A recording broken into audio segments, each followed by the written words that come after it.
বৌমা পঞ্চমের আসতে দেরি হবে, তুমি খেয়ে নাও। ও না আসলে আমি খাবো না মা। ওকে আরে বাড়ির ভাত খেতে হবে না মা, ডিভোর্স পেপারে সইটা করে দিয়েছি, তুমিও সইটা করে আসতে পারো। পঞ্চম থাক মা, ভালোবাসা কখনো জোর করে আদায় করা যায় না। বৌমা তুমি চলে গেলে আমাকে কে দেখবে? ডিভোর্সটা আপনার ছেলের সঙ্গে হচ্ছে, আপনার সঙ্গে না মা।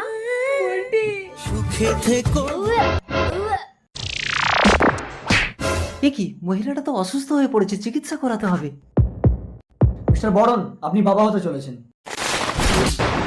কিছু মনে করবেন না, আসলে ডাক্তারবাবু আমাদের এলাকায় নতুন। বাই দ্য বাই, আপনাদের বাড়িটা কোথায়? বর্তমানে আমার কোনো বাড়ি নেই। সে কি? আমাকে একটা কাজ খুঁজে দেবেন? না না, এই অবস্থায় আপনাকে কাজ করতে হবে না, এই বাড়িতে আমি একা থাকি, আপনি এখানে থাকুন, আমি আপনাকে খেটে খাওয়াবো। আপনি একা থাকেন, লোকে তো আমাকে বদনাম দেবে। এসো আমরা নতুন সম্পর্ক গড়ি 10 বছর পর। মা আমি খেলতে যাচ্ছি। না একদম যাবি না, আমি কাজে যাচ্ছি। মানুষটা বাড়িতে একা আছে শোনাই। সেদিন গাড়ির চাকাটা আমার পায়ের উপর থেকে না গিয়ে আমাকে পিষিয়ে দিলে ভালো হতো।